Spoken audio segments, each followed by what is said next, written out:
Buenas noches, otro domingo con ustedes y hoy tenemos a Juan Serrano Gandía, licenciado en Ciencias Biológicas en la especialidad de Bioquímica y Biología Molecular por la Universidad de Valencia. Sus inicios profesionales fueron como biólogo analista en el Instituto Valenciano de Oncología, el IVO, especializándose en marcadores tumorales y hormonas. Sí, es que no me salía. En la actualidad ejerce profesionalmente como responsable técnico ejecutivo de proyectos en la empresa Dietéticos Intersa, conferenciante y autor del libro Cáncer, un enfoque biológico. Miembro del comité científico de los portales ayudacancer.com y cultivarsalud.com. Asesor científico del Instituto Mas Palop. Y el tema que nos va a tratar hoy es medicina integrativa contra el cáncer. ¿Cómo te encuentras, Juan? Bien, muy bien. Es un placer, Francis, estar contigo. Un placer que hayas venido desde Valencia, señores, porque él viene desde Valencia, o sea que te has dado un paseíto. Muchísimas gracias. A ti. Empezamos cuando quieras. ¿Te apetece ya? Claro, por supuesto. Vale. Pensaba que me ibas a decir que no. Bueno, pues sé que has traído una diapositivas, entonces si quieres, a medida que yo te vaya preguntando, tú las vas enseñando, ¿vale? Perfecto. Una pregunta importante, porque medicina integrativa. Es un concepto un poco raro, ¿verdad? Bueno, cuando hago conferencias, talleres o incluso cuando aconsejo a pacientes, a personas, ¿no? Hay dos preguntas tipo que me hacen, ¿no? Una de ellas es que pues padecen un cáncer y si vale la pena ir a Houston cuando hay poder económico o incluso a Pamplona, ¿no? Y siempre comento que entiendo que no, que la oncología en España es muy buena, es potente y no hace falta para un cáncer normal ir a Houston o ir donde sea, ¿no? Sin embargo, que sí que pueden hacer otras cosas, ¿no? Cuando comento esto, la gente se queda un poco extrañada y algunos entienden con miedo que lo que estoy intentando es el decir que dejen su tratamiento de quimio, de radio y demás para que hagan uso de otro tipo de terapias, ¿no? Y no es así. Y yo lo que comento es que mantengan aquello que hacen y que implementen, que integren aquellas cosas que, aunque no sean convencionales, estén avaladas con aspectos de eficacia y seguridad. Y también con sentido común. Esa es la base de la oncología integrativa. O sea, que no recomiendas a nadie que se deje la quimioterapia y la radioterapia. O sea, que integren todo eso con lo que tú estás comentando, con todo... Así es. Claro, un concepto es el de... ¿Te quieres apoyar en...? Sí.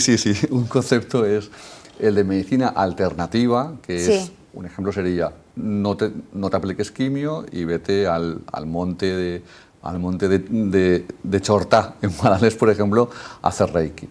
Eso entiendo que no es correcto, que es un error, ¿no?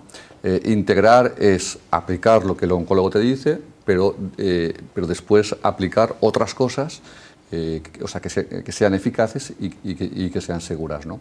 El cáncer es una enfermedad que es grave, es dura y entiendo que debe de contemplarse desde todas las dimensiones del ser humano. El ser humano es una unidad, pero es multidimensional, como aparece aquí en la diapositiva. Es cuerpo, es mente y es espíritu. A mí me gusta decir que hay una parte biológica, hay una parte emocional y hay una parte esencial. Para tratar de forma efectiva el cáncer entiendo que tenemos que ajustar todas estas dimensiones. ¿Qué importancia tiene o qué importante es la alimentación en la lucha contra el tumor? Es fundamental. Se estima que en torno al 35% de los cánceres son causados por una mala alimentación. Es decir, más de un tercio de los cánceres son debidos a una mala alimentación. Cuando las personas que vienen a mí a pedirme consejo, cuando les pregunto si oncólogo, su médico le ha aconsejado que hagan algún cambio en su alimentación, muy poca gente me comenta que sí. O sea, casi siempre comentan que sigan igual, que hagan lo mismo. Para mí eso es un error, es una barbaridad. Es decir, yo entiendo que el consejo genético debe de ser una pata fundamental de la terapéutica contra el cáncer. Pues he visto ahí antes en la diapositiva que ponías conflictos emocionales. ¿Afectan mucho los conflictos y predisponen a que padezcas un cáncer y a que se desarrolle un tumor? Hace más de 20 años que está demostrado que hay un nexo entre el cuerpo y la mente. De hecho, hay estudios científicos, incluso electrodos puestos al mismo Dalai Lama, donde luego se hace un escáner y se puede comprobar como incluso haciendo meditación cambian las ondas, en fin, eso está demostrado. Somos conscientes de que cuando un chico va a hacer un examen puede ir más de cuervo, por ejemplo, ¿no? O asimilamos que existe la úlcera por estrés.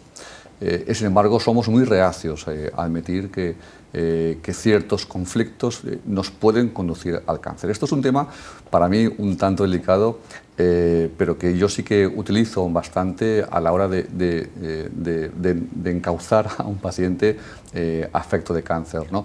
Existe a nivel de la psicología oficial un tipo de personalidad, especialmente en aquella mujer que sufre un cáncer de tipo ginecológico, donde es de tipo C, es la mujer que sufre en silencio, es la mujer que siempre prefiere que disfrute sus hijos, su pareja, la gente antes que ella, ¿no?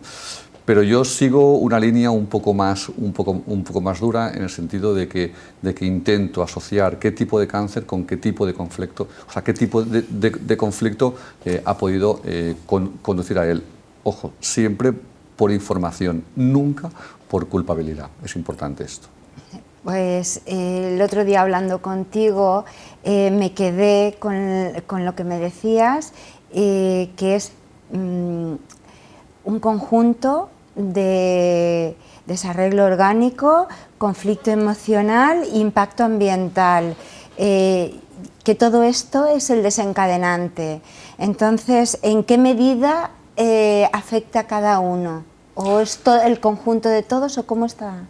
Es muy difícil. Hay estudios que indican, pues por ejemplo, ¿no?, que el tabaco contribuye en torno a un 30% y, como he comentado antes, la alimentación contribuye en torno a un 35%, ¿no? El resto, contaminantes, un 2%, alcohol, un 5%. El tema de la culpabilidad tridimensional en cáncer es un tema complejo que no tiene una base científica, ¿no? ¿El cáncer es algo espontáneo, es una mala suerte o es posible que sea un conjunto de factores entre un mal estilo de vida junto con un conflicto emocional? Yo pienso que es un mix que tiene una muy buena parte de un mal estilo de vida. De hecho, el cáncer es un problema ambiental. Y también intuyo y entiendo que los conflictos pueden incidir de forma importante a que esos malos hábitos impacten y, por tanto, incidan en la génesis del cáncer. Hay una cosa que yo me he dado cuenta, que cada día hay más gente con cáncer. ¿O es que antes la gente se moría y no sabían de qué era? Porque no es normal que de repente haya subido tanto el tanto por cien de gente. ¿O son imaginaciones mías o es mi percepción? Es cierto que, claro, que como somos más longevos, al final un poco se asocia la longevidad con el cáncer. Esto es cierto y tampoco es cierto, porque hay poblaciones en el Cáucaso o poblaciones en sitios muy lejanos donde gente que es muy longeva y apenas tiene cáncer, ¿no?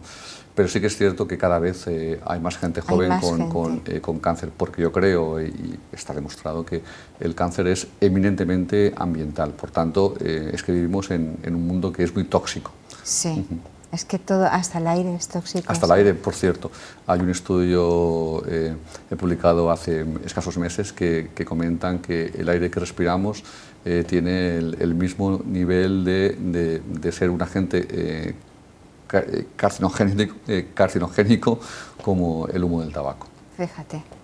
Por eso te dicen, no fumes, que es malo, que tendrás cáncer de pulmón, y resulta que da igual, porque no fumas, pero después lo que respiras por la calle es tan tóxico como, sobre todo en las grandes ciudades, porque sí, en los pueblos pequeños aún se respira más sano. Hay otra cosa también, por desgracia yo tengo un familiar directo en primera línea o primera... Sí. Que padeció cáncer y bueno, pues el ginecólogo está obsesionado con que yo me haga constantemente, todos los años, mamografías para controlarme. Y ¿en qué medida es cierto eso de que la genética está tan relacionada con que desarrolles un tumor? A ver, hay dos cosas, ¿no? Que hay que matizar. En tu caso, quizás, si el médico lo aconseja, deberías de hacerte alguna prueba genética para ver si tienes algún componente, algún gen que esté mutado y que te pueda el predisponer a hacer cáncer. O sea, que eso es una posibilidad. Prefiero no saberlo. Un poco más elevada. Perfecto. Prefiero vivir así. Hace poquito, ¿no?, que los medios que nos decían que la actriz Angelina Jolie, ¿sí?, que se había extirpado un pecho. Es su decisión, ¿no? Entonces, esto parece dar a entender que el cáncer es genético. No, a ver, el cáncer, en el caso de Angelina, el cáncer de tipo hereditario es mínimo en comparación al cáncer espontáneo. Aquí veis un poco las cifras.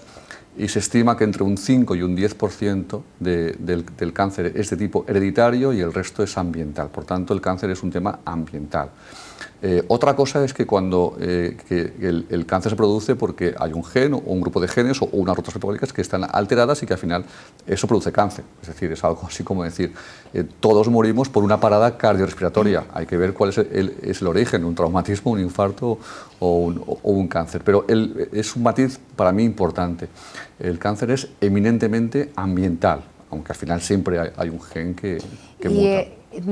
Pues es curioso porque hay familias donde la mayoría de los miembros mueren por problemas de cáncer. El padre, el hermano del padre, o sea, tu hermano... Y dices, bueno, pues sí que debe ser... Habría que hacer un estudio genético por ver si... Estudio genético como se hizo Angelina Jolie.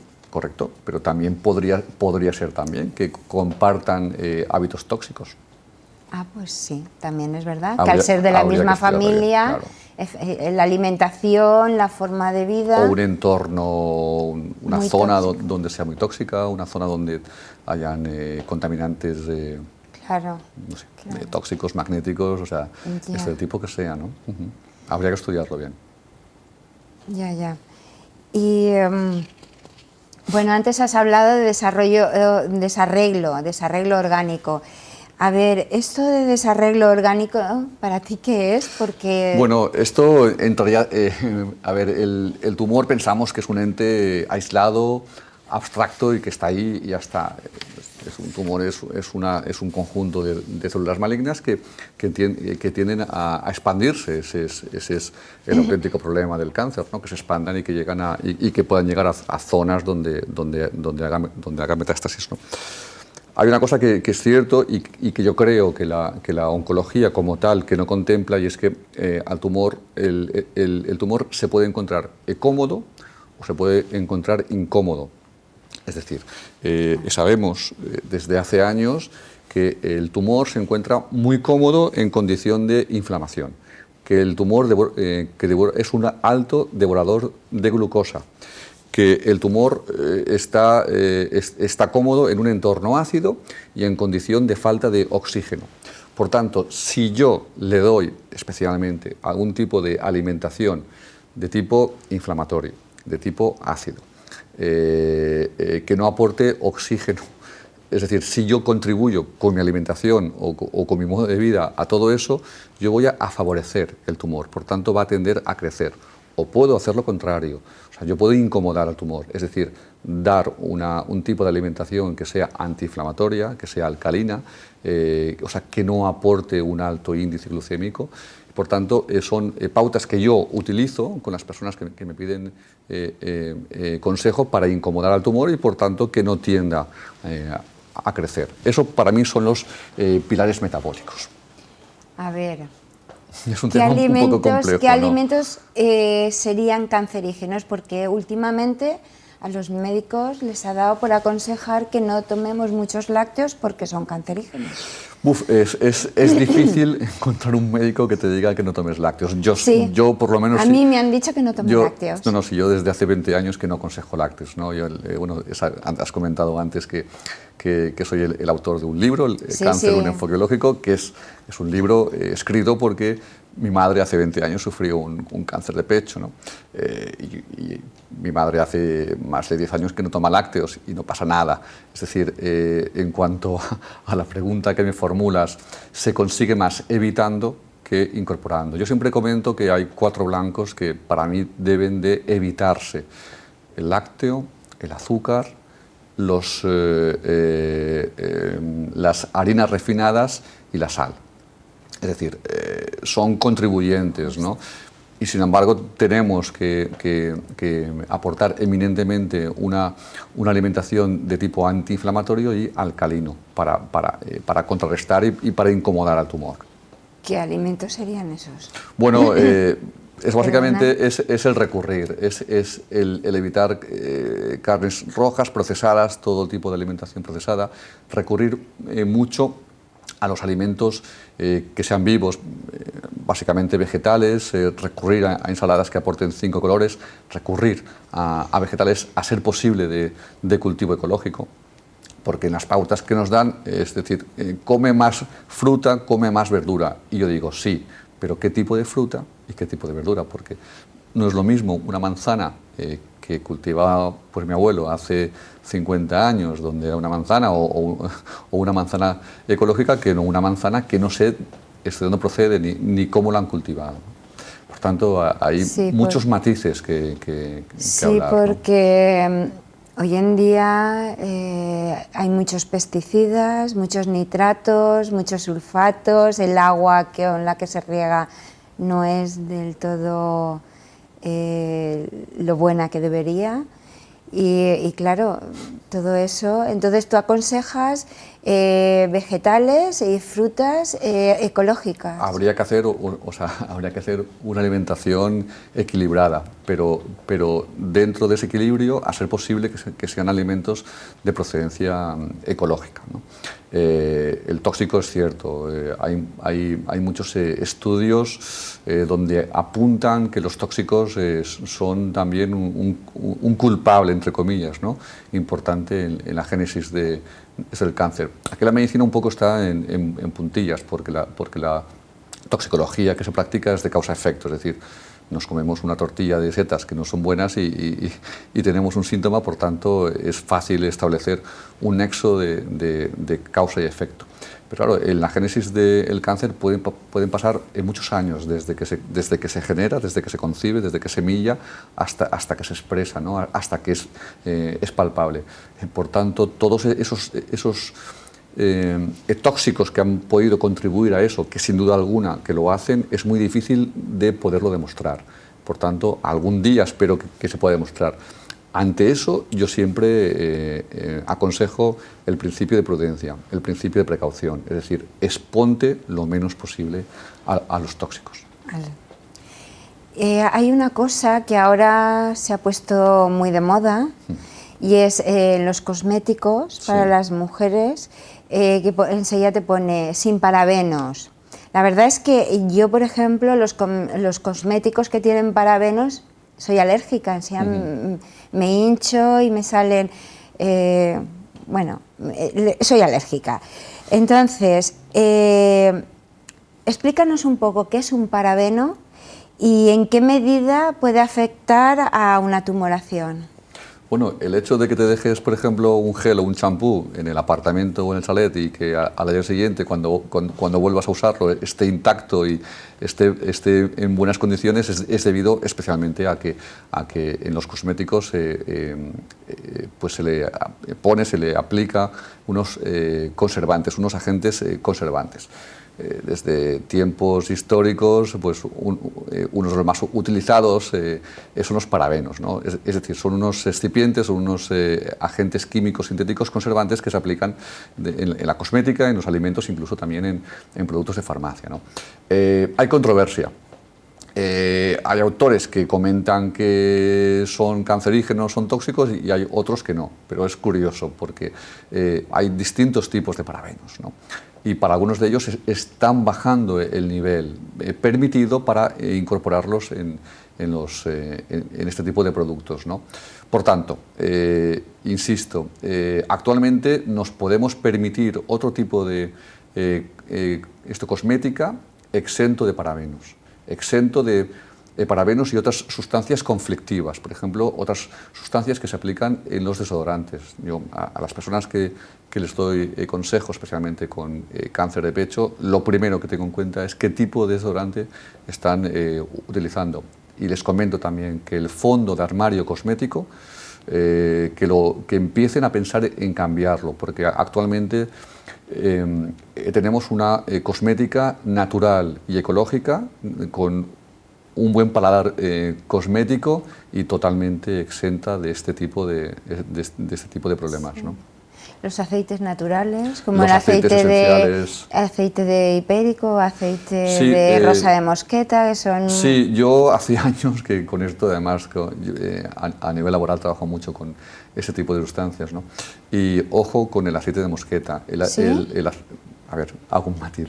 El aceite de rosa mosqueta es un aceite vegetal estupendo que se suele aplicar como regenerante, como cicatrizante, que se aplica esto muchísimo, incluso en las cicatrices de las mujeres operadas por cáncer de pecho, sí. y tal. Y el de hipérico también. Pero ojo con los aceites vegetales, porque cuando se refinan, cuando se refinan, incluso pueden contener radicales libres, pueden tener sustancias oxidantes. Y a mí no me apetece que ninguna de las pacientes que acuden a mí se apliquen, aun siendo rosa mosqueta, este tipo de sustancias. Por tanto, yo siempre aconsejo que la rosa mosqueta, como cualquier otro tipo de aceite vegetal, sean siempre de primera prensada en frío y sin refinar.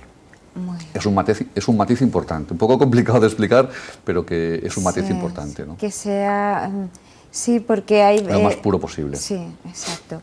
Me dicen que quedan 2 minutos. ¿Tienes alguna diapositiva que nos quieras comentar? Bueno, pues comentar, bueno, hemos comentado cosas, yo sí que quería comentar, ¿no? Que parece que en la búsqueda del remedio contra el cáncer siempre buscamos un remedio de tipo heroico, ¿no? Que aparecerá algo con que se pueda curar el cáncer. Yo entiendo que el cáncer es complejo y, por definición, ante un problema complejo no podemos buscar una solución simple, ¿no? Hay que trabajar con sistemas multiordinales, ¿no? Donde la persona que padezca un cáncer, la palabra cambio tiene que estar asociada ahí. De hecho, creo que hace poco tuviste a una amiga común, a Cristina de Rosamena, que es un fenómeno y es una experta en generar cambios. Por tanto, yo creo que la persona que padece esta enfermedad no puede continuar como antes, debe de establecer cambios en su vida, en la alimentación, en el cuidado de los tóxicos, en